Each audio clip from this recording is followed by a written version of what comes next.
In this first one, originally posted to YouTube, simply titled Why I Don't Deep Sea Fish from a Kayak Anymore.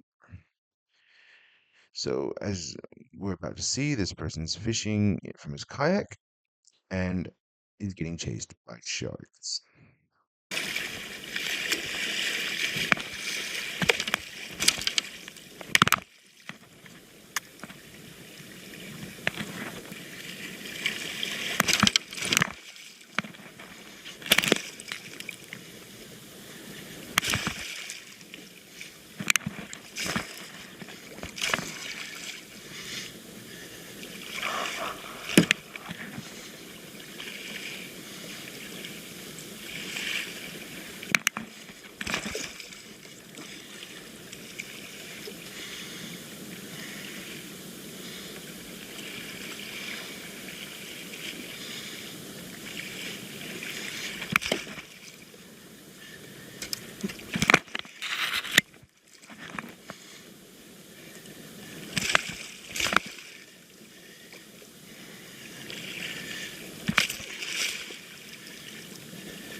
You can clearly tell from this the person in the kayak is clearly getting agitated with the sharks. And obviously, I'm going to say the sharks are getting agitated with him. So they're obviously going after his line while he's just trying to enjoy a fish. Obviously, they don't know any better, but it's still nerve-wracking nonetheless.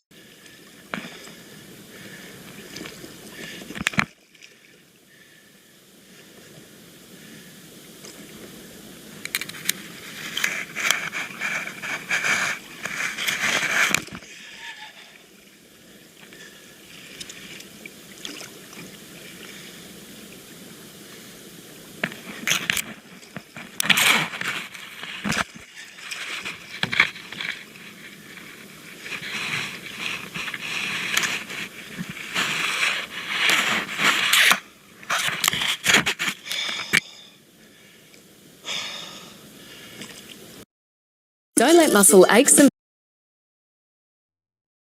So while it seems he's managed to chase the sharks off, he definitely, you could tell, was not in a good sense. I mean, I probably would have cut the line and moved on, but in saying that, obviously he wanted to get the sharks away from him. Let me know how you would have handled that one in the comment section, and on to the next one.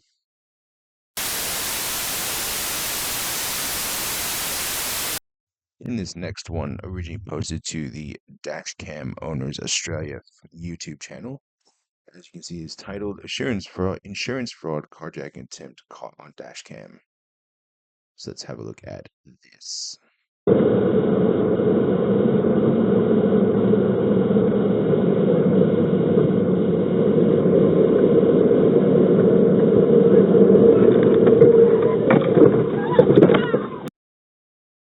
As you can see from that, the person literally just ran into the street in front of a moving vehicle and essentially jumped into the car when this other individual was running out, basically screaming at him to stop.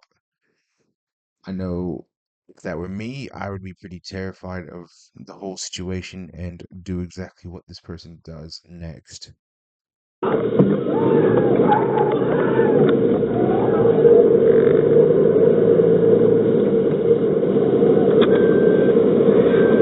In all honesty, I do not blame them for driving off, as who knows what those two people's intentions were, as the car was clearly not moving fast enough, to really do any injury. You could definitely see that she jumped into the vehicle.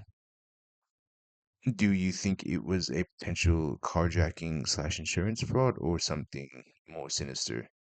Let me know what you think in the comment section, and on to the next one. If you like this video, give it a like. If you like the channel, give it a subscribe. And if you want to stay notified for future videos, hit that bell.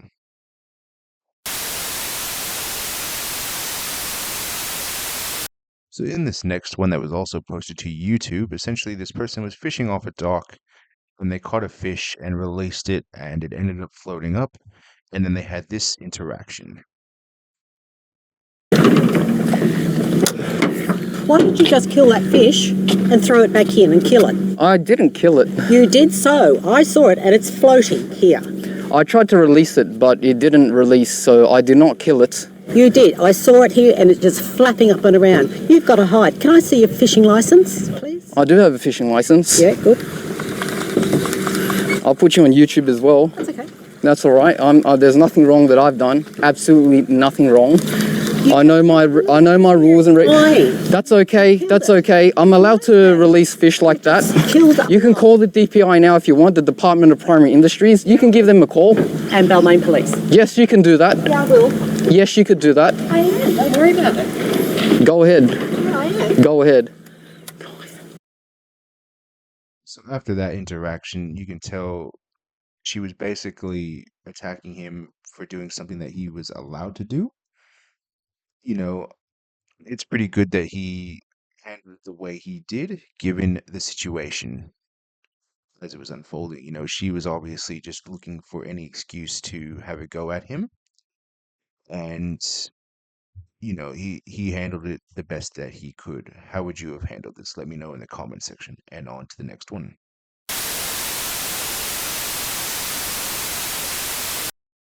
This next one, originally posted to the paranormal section of Reddit, is simply titled Eisenhower Bridge.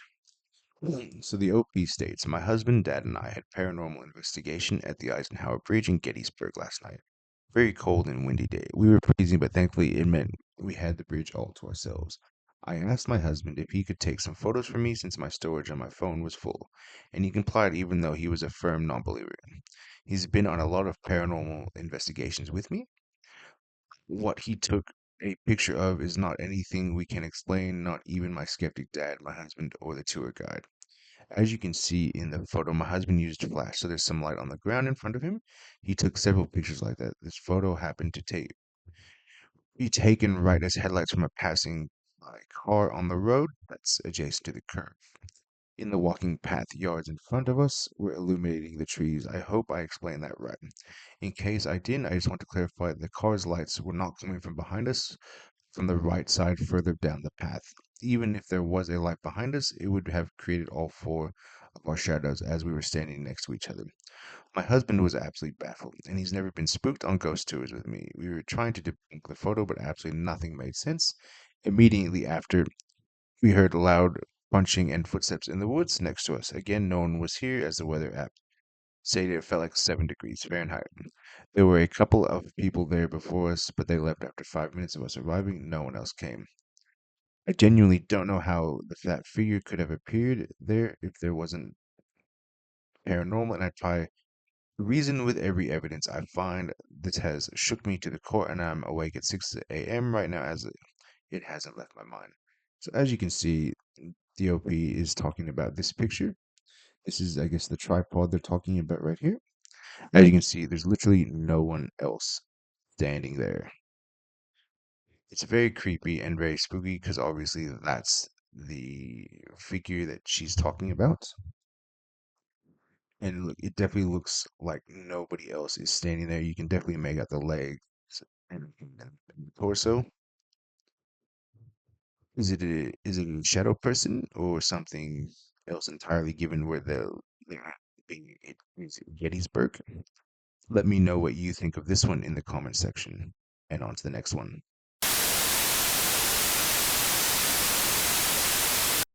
This next one originally posted to TikTok. You can see this person is in a kayak fishing when this happens.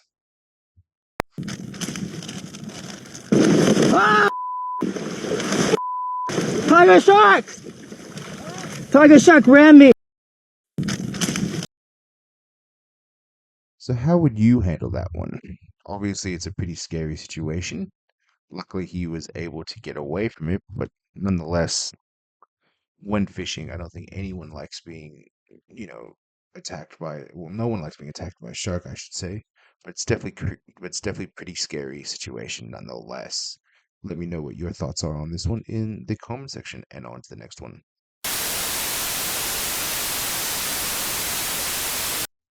So originally posted to YouTube, this next one essentially, this scooter driver helps this woman catch her runaway horse.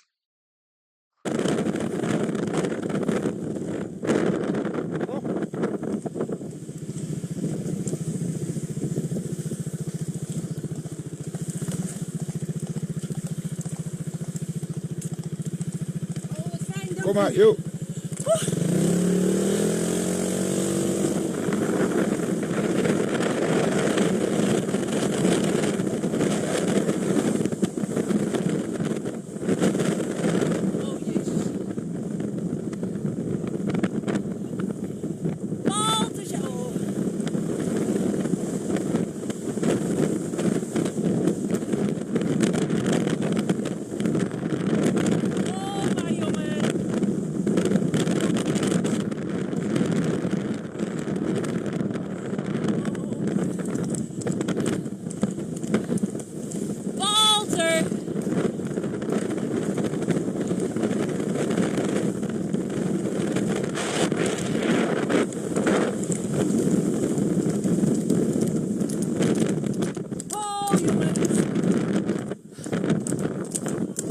Oh!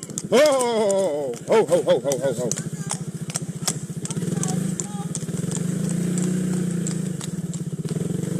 Ja, kom maar.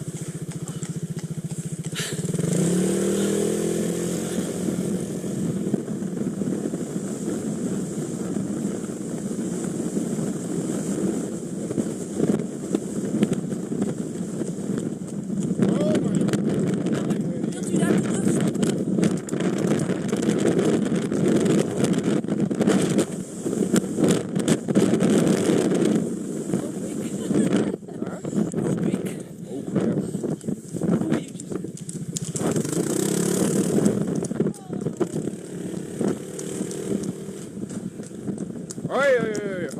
Ho, ho, ho, ho, ho, ho, ho, ho, ho, ho, ho, ho.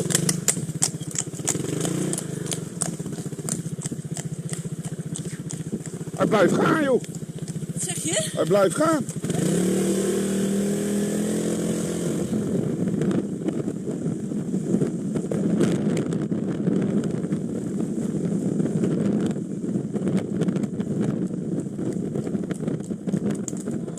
Oh, mijn jongen.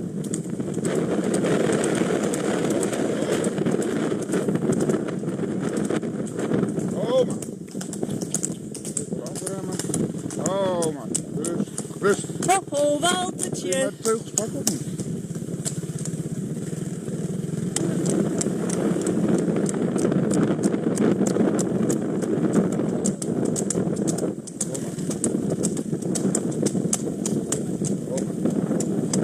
Rust. Hey. Het is goed. Ontzettend bedankt. Ik heb me geen kus gegeven. Graag. So as you can see, after several failed attempts at getting the horse, they finally did get the horse. Luckily, the horse was uninjured, as was anyone else around them. It's a good thing the scooter driver was able to help this lady get the horse back. Let me know how you would have handled this situation or your thoughts on how what you think about this one. As it's definitely could have ended a lot worse for everyone involved, including the horse, and luckily nobody was injured. And on to the next one.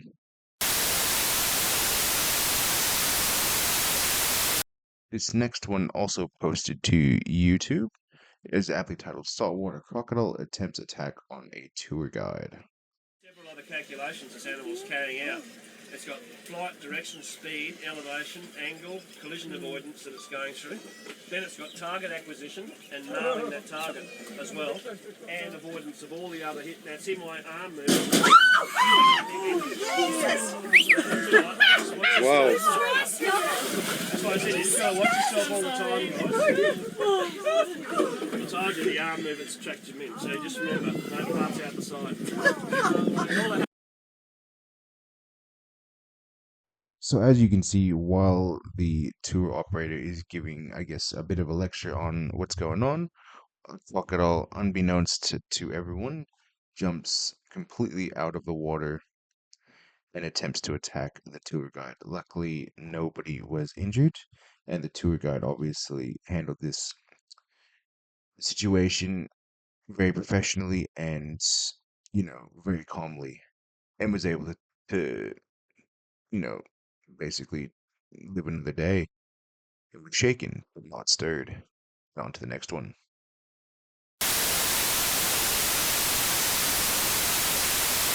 So in this next one, originally posted to YouTube and Doorbell News YouTube channel, what was essentially captured on what I'm assuming is a Ring camera or something of the like. We have this woman walking up to this front door. It looks like she's going to try and get into her house. Suspiciously, she's only wearing a sweatshirt and pants. And then this occurs.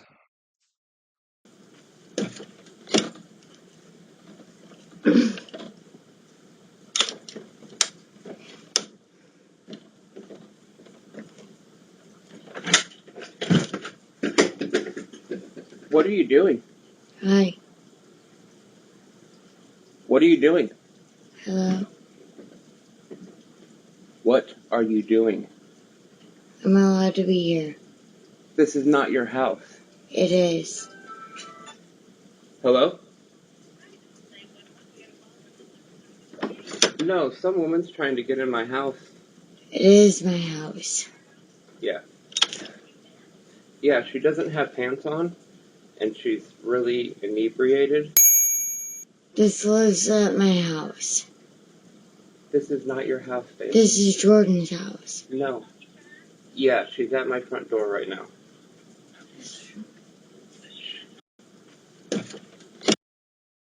So as we just saw, look, you can definitely see she's clearly intoxicated and, not really all there with it. Hopefully she was able to get the help she needs, or at least get home, as I'm sure the police would have been called to the situation. Let me know what you think on this one. And on to the next one. And this next one posted to YouTube is simply titled Bad Parents and a Game. So as we can see from the picture, it's a kid's soccer game. I'm guessing based on what I saw, I'm thinking they're probably under 12s, maybe under 13s. No older than 14 though, given the type of soccer field they're playing on. Anyway, let's watch this video and see what happens.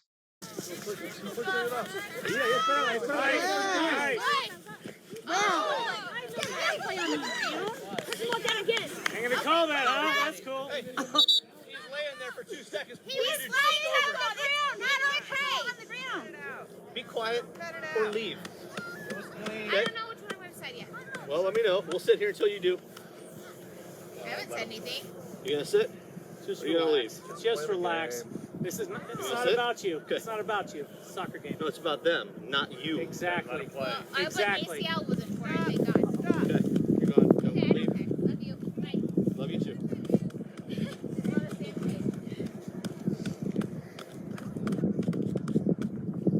Watch your fucking mouth. Hey, watch your fucking mouth. That's my wife. Now dude. you're gone. That's my fucking wife. blew me You a want to kiss, blow dude. me a kiss, motherfucker? You're Don't gone. fucking do it.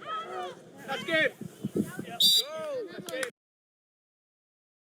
So as you can see, essentially the ref was trying to control the parents and they just were not listening. How do you think the ref handled this one? Do you think he handled it appropriately? Do you think, the parents behaving badly could have penalized the kids in this instance?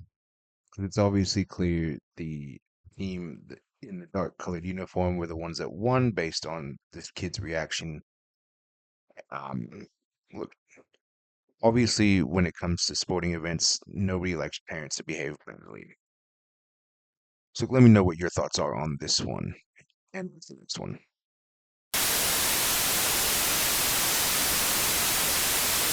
In this next one, originally posted to YouTube, is a Bigfoot sighting on the Appalachian Trail. Walking up my driveway for a few minutes now. I've been walking in the woods. I'm hearing really loud and weird noises. I feel like it could be Bigfoot. I am on the Appalachian Trail right now.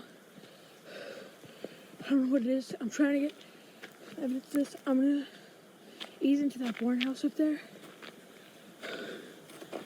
I was hearing the noises up there. Like, So as you can see, it comes into frame now. And the person filming obviously does panic, which is fair enough. And it definitely is a creepy sighting. Do you think it's simply someone else, or is it the elusive cryptid Bigfoot? Let me know what you think about this one in the comments section. And on to the next one.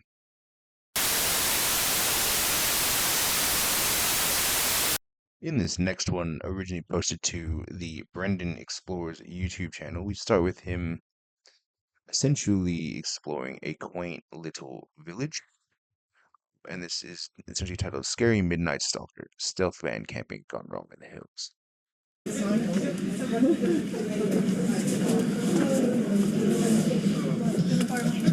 It's like a little boutique corner, should we say? A few independent little businesses.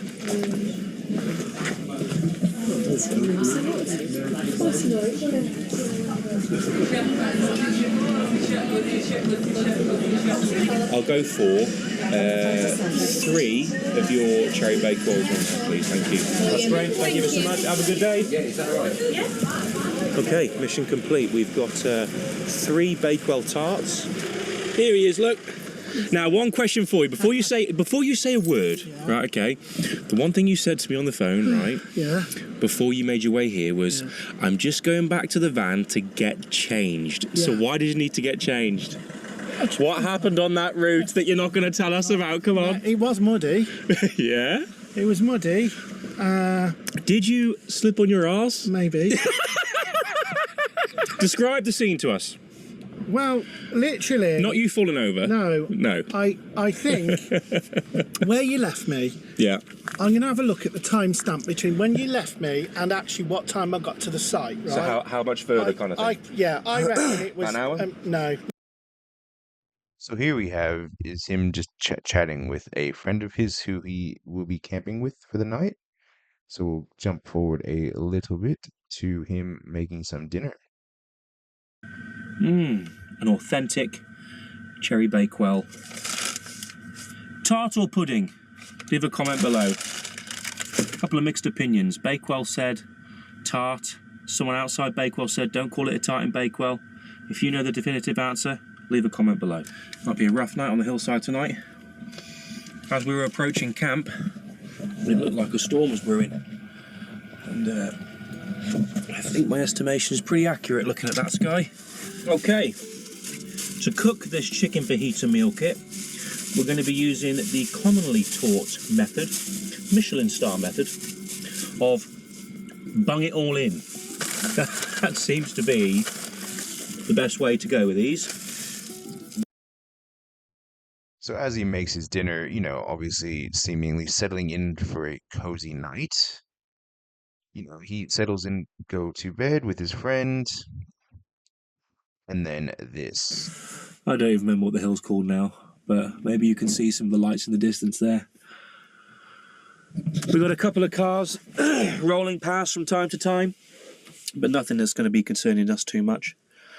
I think get the bed set up and get ready for bed, I think. And then we'll be off to go and explore more of the Peak District and other places in and around the Peak District tomorrow. We're not going to be cooking tomorrow. We're going to be sampling some of the local delights that the Peak District has to offer.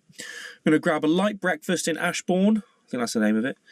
And then I think we'll finish the day up in a place called Utoxeter to have a nice meal before we part ways. But that's tomorrow, so make sure you stick around for next week's video. But from this little park up, on top of the hillside... Was that a car up there? No. Unless anything else more incredibly exciting happens, I guess I will see you next week. Thank you ever so much for watching. I'm going to do the final clean up and get my head down for the night. I'll see you in the next video.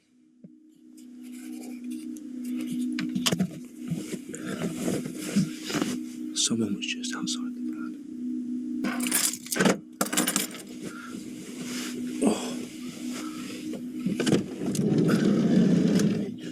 You alright, mate? Yeah. And there's a car. Did you have it as well? Yeah. Like a. Yeah. Well, I'm looking at you, mate. There's a car pissing about up there. It must have been.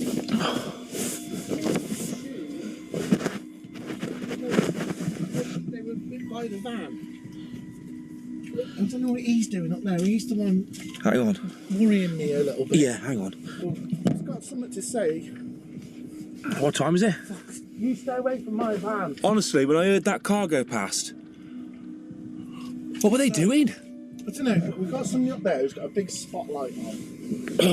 He's our problem because he's just driving backwards and forwards. If you look, he's definitely got a light on there. He's sitting up there. Is there somebody up there? That scared the living daylights out of me. Well, I just banged my roof. I did then. Jesus. So what are they playing at up there then? Is that light up there? It's just stalking us. It's if it's sitting up there with the headlights on. I like it. Everyone. So as you can see, they're obviously encountering what appears to be a stalker of some kind. It shows in these situations, I guess better to camp in pairs, although given he is a lone camper in his van, I guess you don't always have that ability. Hopefully he was able to get away from that in the morning, as I'm sure he would have. But yeah, look, how would you have handled that situation? Let me know in the comments section, and on to the next one. So in this last one, originally posted to TikTok, see we have a mother and her two kids playing in a bedroom, and a shadow figure shows up. Oh, little monkey jumping on the bed. Oh, little monkey. What? Oh, monkey jumping on the bed. Mom! What? There's something there. Oh, Jacob, you again imagined. Mom! Jacob, you're scaring me now. Stop. Jacob, you're scaring me now. Can you stop? On the bed. Oh, little monkey jumping on the bed. Oh, little monkey. What? Oh, monkey jumping on the bed. Mom! What? There's something there. Oh, Jacob, you again imagined. Mom! Jacob, you're scaring me now. Stop. Jacob, you're scaring me now. Can you stop? On the bed. Based on what we've seen, do you think this is someone just playing a prank on their kids, or do we actually think this is a proper shadow figure? Because clearly the kids see, the older boy sees it, while the mother doesn't, with her back turned to, whatever's going on. I mean, there is much speculation in the comment section of this one about whether or not it's just a father playing tricks, or if it's actually something more sinister like a shadow person. Let me know what you think in the comment section about this one. Until next time, digital archaeology.